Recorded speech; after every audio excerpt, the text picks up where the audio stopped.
Oak City Move is a podcast on WKNC's 88.1 FM HD1 Raleigh, where we highlight people and organizations creating positive change in the Triangle and beyond. Oak City Move can be heard on air every Monday on 88.1 FM HD1 Raleigh or online at WKNC.org. To listen to episodes and more, go to our blog at blog.wknc.org or follow us on SoundCloud at WKNC 88.1. Okay. Hello, 88.1 WKNC Raleigh. The song you just heard was Sweaty Linen by Surf Ninja 3. I'm Sophia Magnanini, your host, and you're listening to Oak City Move. Today we are joined by a very special guest, Sandhya Antharaman, who is a part of the programming committee for OUTSOUTH Queer Film Festival, which is happening this August 13th to 16th at the Carolina Theater. First off, I just want to say thank you so much for taking the time to join me.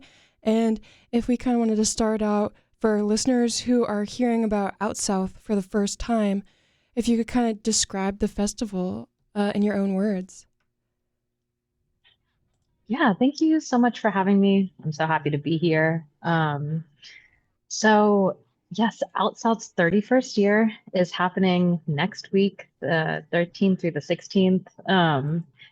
I, have really enjoyed my experiences the last couple of years at the festival. Essentially, we have thousands of people come to the Carolina Theater in the heart of downtown Durham to watch this year over 140 different films, all telling queer stories, but it's everything from, feature-length films, documentaries, and narratives to over 20 shorts blocks, which cover everything from the Black queer experience to Appalachian lesbian yearning. There's horror blocks, there's comedy blocks. It's a really incredible array of films from all over the world, and they're all independently produced films. That's amazing. And that's just so cool to think about, like, that many films, that many people being represented, or that many people that have worked on these films getting it out there for the first time, and just the amount of different genres and just films that you guys are playing in general is so cool and like so important. And I feel like it's going to be a great time this year. Yeah, I'm really looking forward to it. You mentioned that this is the 31st year. My next question was going to be, OUTSOUTH has been around for more than 30 years. How has the festival kind of evolved alongside the LGBTQ plus community in North Carolina and just the South in general? I think it's incredible that this has been happening for so long now. Like the first year in 1995, it was like 5 films that the community wanted to show, I think, after doing a Pride March. And for a long time, until 2019, it was called the North Carolina Gay and Lesbian Film Festival. In 2019, they changed the name to OutSouth Queer Film Festival in order to represent a broader array of people that are part of the queer community. And I think over time, both the movies that filmmakers make and submit and the movies that the festival showcases have broadened to reflect that. More trans and non-binary stories, more stories about different types of queer experiences. I think broadly in queer media, we've gone from focusing primarily on stories that talk about coming out, or sort of focus just on the sort of what does it mean to be gay, to having a number of stories about so many elements of queer life.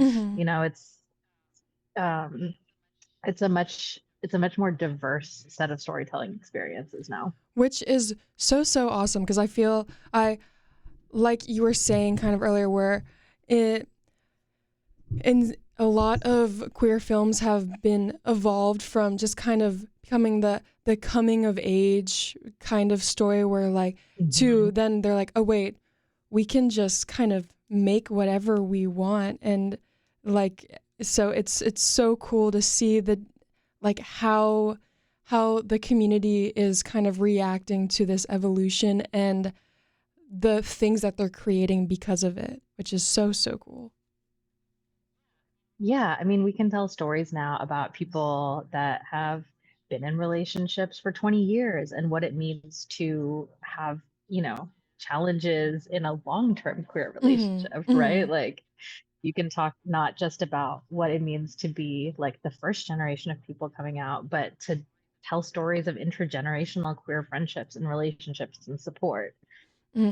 It's so cool. And I can only imagine, like, I wish that I could go every single day and just sit down and watch every film because I know just the differences, the ups and downs, the genre changes. Like, it, it's just so amazing what what it has become today out south. I mean, I know out south has been, well, it's the 31st year today, but how do you kind of see Durham itself kind of playing a role in shaping the identity of the festival? I really appreciate that question. You know, Out South wouldn't be what it is without the city of Mm, Durham. You know, like the Carolina Theater is a nonprofit organization that is supported by and really anchors the city. All of the sponsors of different films in the festival are small businesses or businesses around the city of Durham.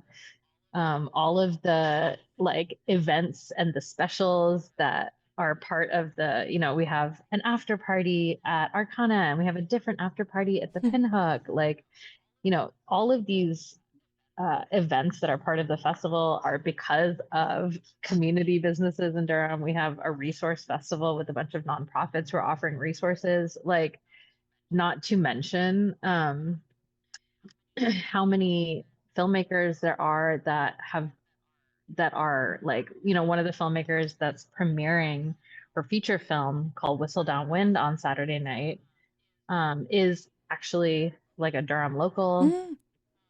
mm, This festival is really shaped by all of the people that are part of this community. And I think really also has a deeply community centered vibe because that's the personality of Durham as a mm. city. That's great. And like you were saying, Durham itself is just such a great city, such a great community, especially when it comes to the plus community and just allies in general. So it's so awesome to hear about all of the different other organizations coming together to kind of help turn out south into not just something where it's like, okay, you go and watch the films and then once you leave it's kind of over. It's something that keeps going and is kind of being celebrated by the city itself. So that's really awesome, and just also just creates such a great space and vibe and energy for everyone that's going to attend these film festival. So that's so cool. Yeah, I hope Mm. so. Speaking of like community and as well as just creativity, I can only imagine what it's like being kind of in like helping to create Out South itself. What first drew you to Out South, and what keeps you involved? Well, when I moved to Durham a couple of years ago, and Alts was actually the first queer event that I went to in the city. A friend invited me to come watch. They had a film playing in the festival, and so I got to see this shorts block of lesbian films that just blew my mind. And I got to see a feature film. It was called Queen of My Dreams. That was about, you know, a South Asian family moving from Pakistan to Canada and the sort of struggles of the intergenerational relationship, which was an incredible film and felt very personal to me. And I left being like, oh my God, these are amazing Mm, stories. I really want to help make sure that more people are in this, you know, more people are in this theater, more people get to see these things next year. So I emailed the festival manager, Chuck, Wheeler, and I was like, I just want to help with audience development. Like, I want to make sure that every queer person I know has a ticket to OUTSOUTH next year. So that's how I got involved, and it is deeply rewarding this year being more involved, not only getting to talk to all of these artists, these are queer independent filmmakers who this means they don't have like, Hollywood big budgets. They work hard to be able to tell stories that they're deeply passionate about.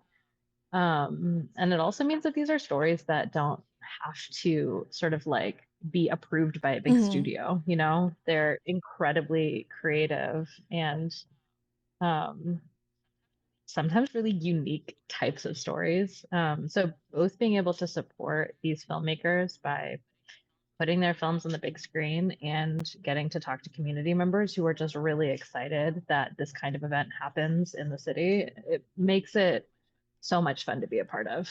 That's so sweet to hear that like that was one of the first kind of like queer experiences you had in Raleigh, and then now you're there helping other that like come true for other people as well. That's so awesome. And also it is it's so cool, especially like you were saying, where it's like they don't have these films don't really, they're a smaller budget, but you can kind of tell the creativity and the heart and the soul that went into producing all of these films is just like crazy. Like cannot even imagine. Yes. And as well as Yes. you're Yeah. saying how they don't really have to like any big corporations that they have to listen to, so they're able to take more risks and make it feel more oh more real, more like experiences that people can relate to, and they don't have to worry about making it for these other communities or dynamics or something. It's something that is for queer people to understand, to love, and just for anyone as well to come in and see that these are just great, amazing films being created, which is so cool. Yeah, these are people who are telling stories that they're passionate about Mm-hmm. telling. And because they're independent films, a lot of times Outside is one of the only places that you can see these films right now, Mm-hmm. right? These are films that only get shown at film festivals for a period of time. And so it's also kind of thrilling to be able to see this selection of movies that you can't see anywhere Yeah, it's like else. a special little like secret society almost, which is so cool. And kind of going into the different films, have you kind of seen any major themes that have kind of been emerging in queer filmmaking, either like right now this year or in the past years, that you've kind of been noticing? Either if there's like a couple big themes or just kind of like things you've noticed. Yeah, one thing I would say, these are films that have been made over the past couple of years. So one thing that I definitely see a lot of these submissions engaging with is, the political environment that we're living in, sort of it, how much struggle and how many challenges people are facing. Mm-hmm. But one of the things that surprises me is that so many of these films have done an incredible job balancing, like really looking at struggle with also attending to like how do we find joy under systems of oppression? Like how do we still build real connections? Like how do we build a sense of belonging? Like a lot of these films are both looking at like are being like, damn, life is really hard right now, and how do we still have fun in Mm-hmm. that? The other thing I will say is that there have been a lot, and I'm really glad for this. There have been a lot of submissions and a lot of films that we're screening that are leaning fully into comedy, into satire, into absurdity. Mm-hmm. Like there's more absurd creative expression in some of these films. And I love that because we live in absurd times, Yeah.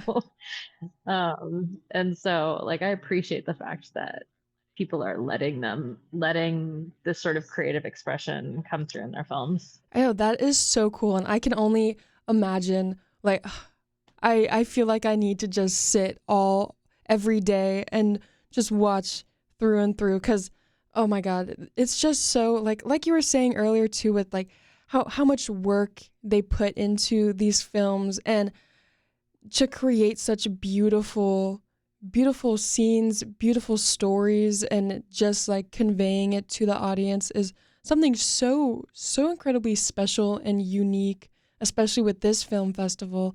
And it's just really cool to see that yeah, they're kind of switching up but also staying with the times and how cuz in the times right now especially where it's almost like we're kind of going backwards a little bit when it comes to the Mhm. support and just the safety of the LGBTQ plus community. And so it's really Yeah. great to for them to have outlets like this where they can express how they're feeling or how they can help bring everyone up with through comedy, through joy, just through creativity, which is so awesome. Um, Yeah. my my next question kind of leads into the themes, but are there any stories or identities you're especially excited to see represented this year? I know you're talking a little bit more about the more like absurd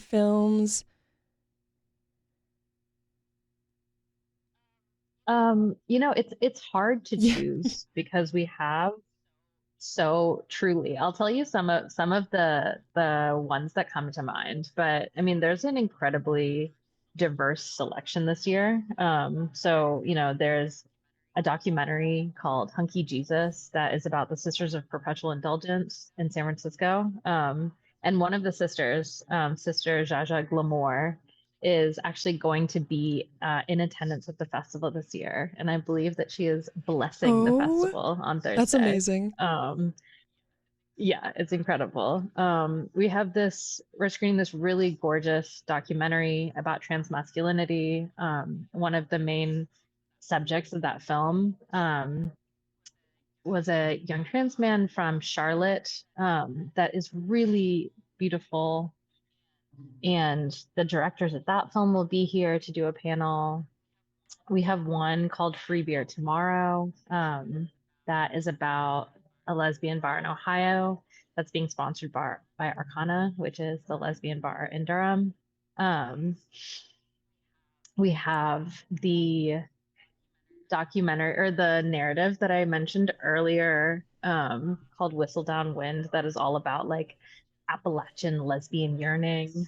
Um, we have a shorts block called Queer Black or about Black queer voices called Fierce, another one about queer people in the military.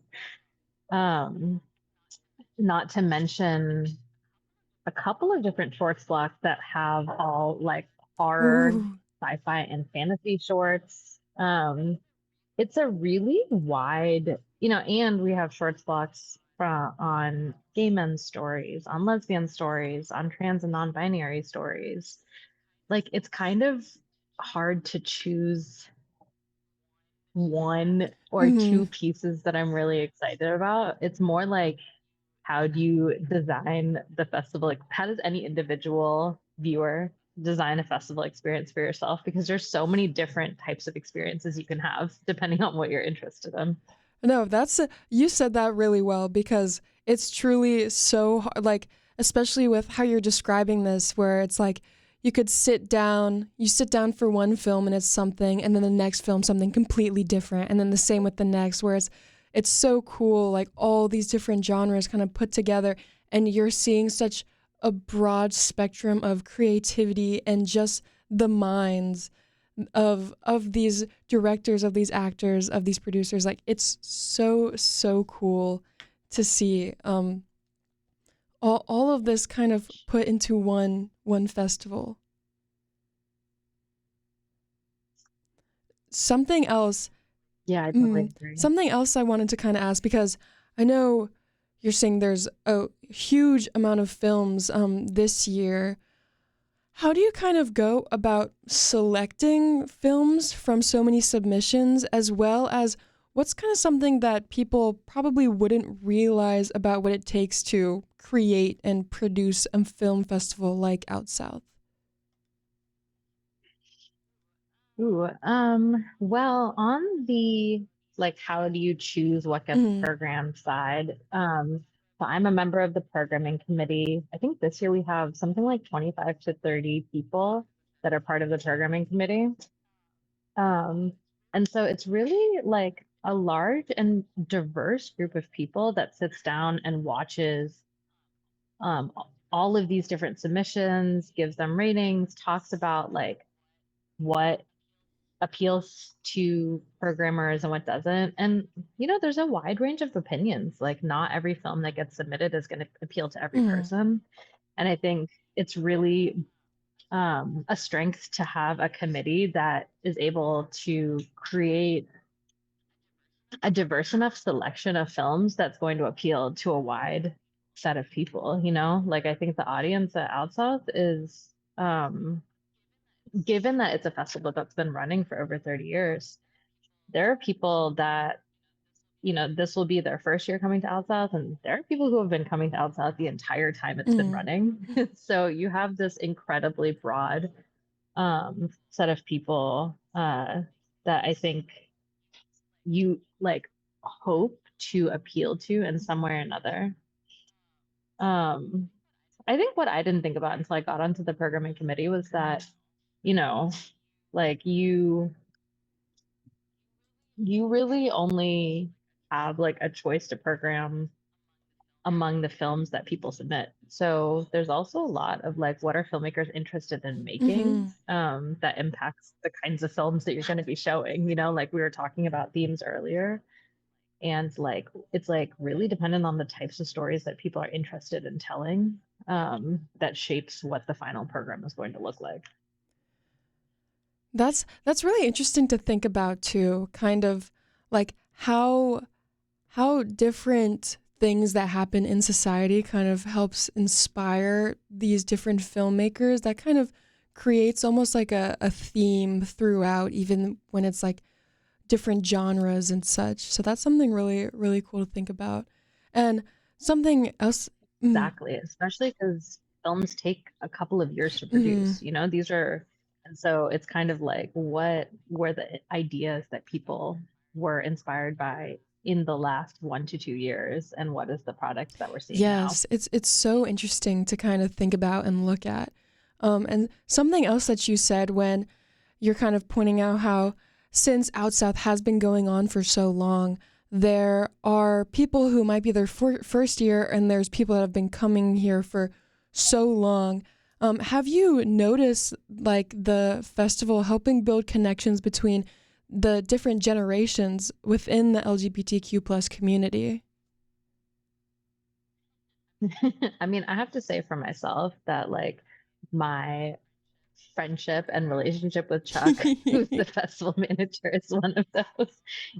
Like he is like in his 70s, and he has been running the festival along with the Carolina Theater for a long time.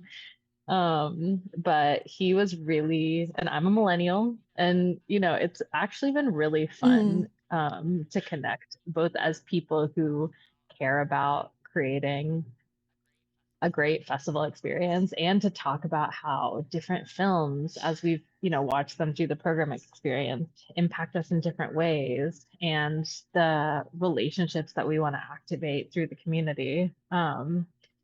It's been a really rewarding opportunity for me to build a relationship with somebody that I never would have met otherwise. mm.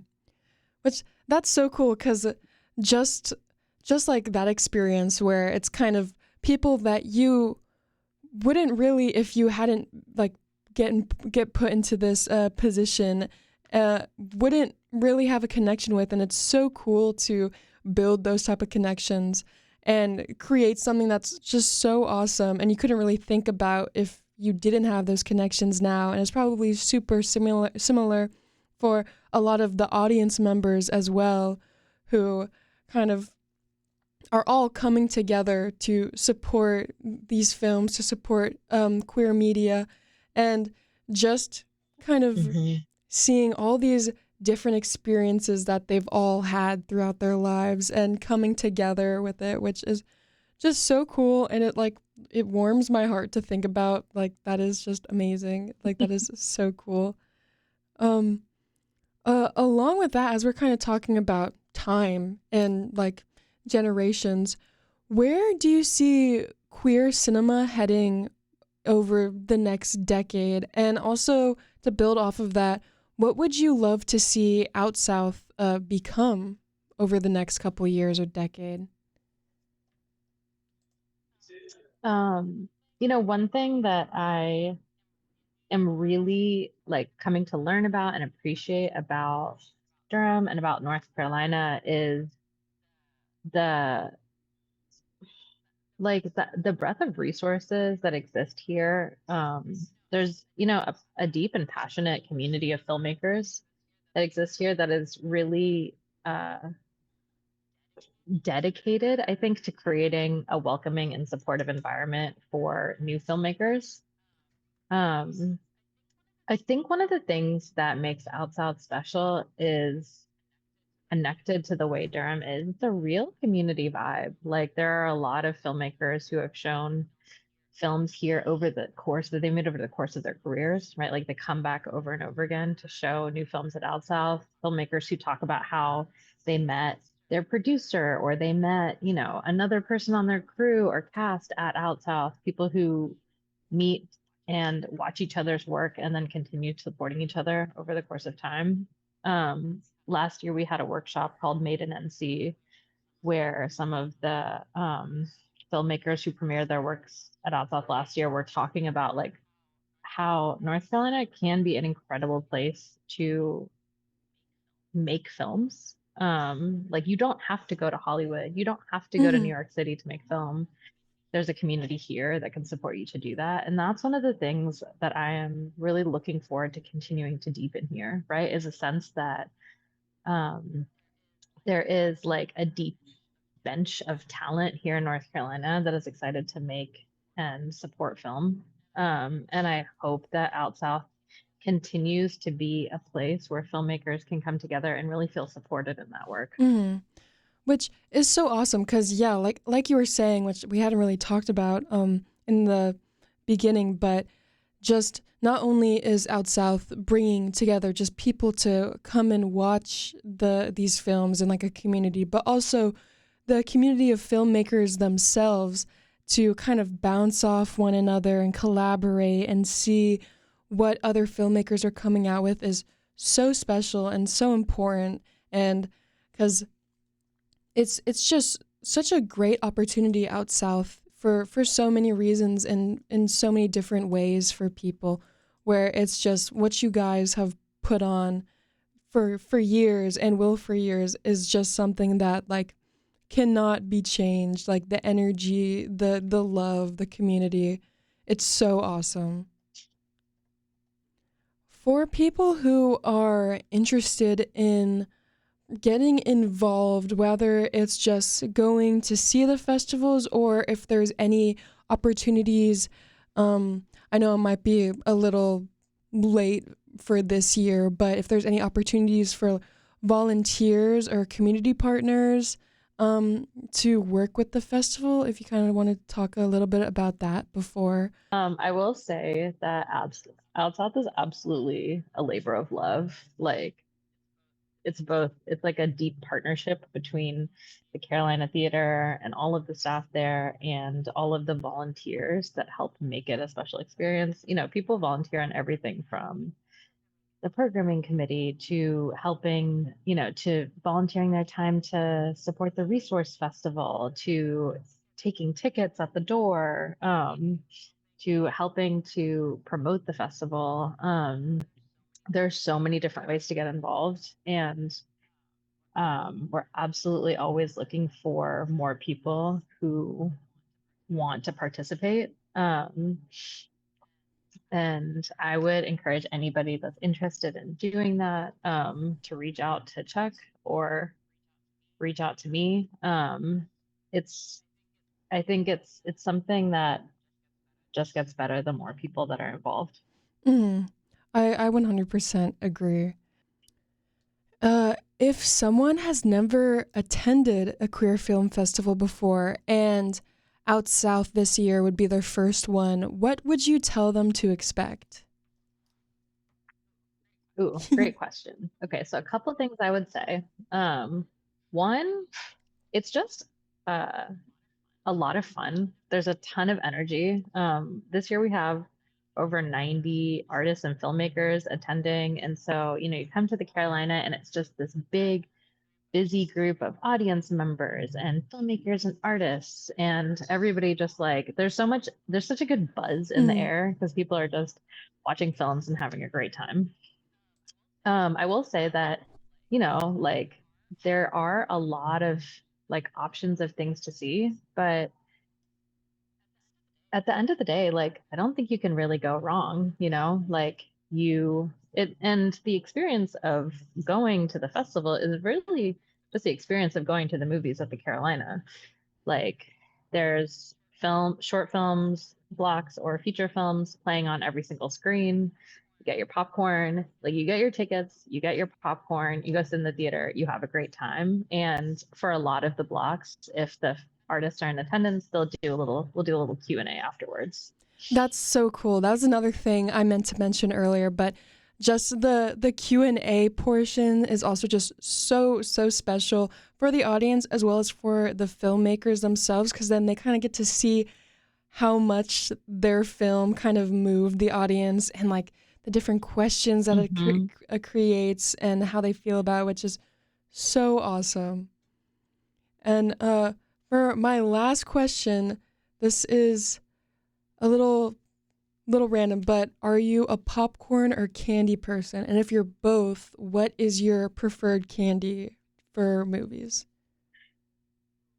Ooh, I mean, if I have to pick, it's going to be popcorn. And I personally think that the Carolina Theater has Mm, some of the best I popcorn would in the have to agree triangle. with that. Yes, I'm so glad you agree. You Hmm. get it. Hmm. But on the candy front, the like strawberry Twizzlers have been really getting me Okay, lately. They're really I good. love strawberry Twizzlers. Like it's such a classic, I feel. But then after that, if you just wanted to kind of say a little information about the dates and times when things start and end on specific days. Absolutely. Okay, so the festival runs on Thursday the 13th through Sunday the 16th. And it starts on Thursday. I think the first movies start at around 7 p.m. And run to about 11. On Friday, movies start around 4 and run all evening. And then Saturday and Sunday, they're all day Eee. showings. On Saturday at 10 a.m., we have a free screening of What Will I Become, which is the documentary about trans masculinity that I mentioned. And we're following that up with a panel discussion with the directors. So I really recommend that. Um, and then if you aren't like able to catch everything you wanted to see over the weekend, we do have an Apres Fest the following Monday through Thursday. So in the evenings on the 17th through the 20th, we'll be rescreening a lot of the films and shorts blocks for folks who might not have gotten to see everything they wanted to see over the Wait, weekend. that's awesome. I love that so much. And then individual tickets are $15, or you can get a block of five passes for $60. All right, perfect. Well, thank you so much for coming in and talking to me about the Out South Festival. It seems like this year is going to be amazing. I can't wait for it to start. And if there's any little last things you wanted to say before my Zoom kicks us off. Thank you so much for having me. I had a lot of fun with this conversation. I'm really excited about this year's festival. Yeah, thank you. I really appreciate it. Well, as we come to the end of our episode, I just want to thank all of you guys for listening, and I want to thank Out South again. Just, oh, it seems like it's going to be so cool this year. So you guys should definitely pop out. I will have a link for the tickets and just the website in general in the description. And once again, just thank you guys so much for listening to Oak City Move. I know it's been a little bit of a break. I had to go to Scotland for study abroad, which was so fun, but I'm so glad to be back with all of you guys. And yeah, once again, I'm your host, Sophia Magnanini, and if you're interested in listening to this episode again or to past episodes of the show, you can go to wknc.org/podcast and make sure to tune into our show every other Monday on WKNC 88.1 FM Raleigh. Have a great day.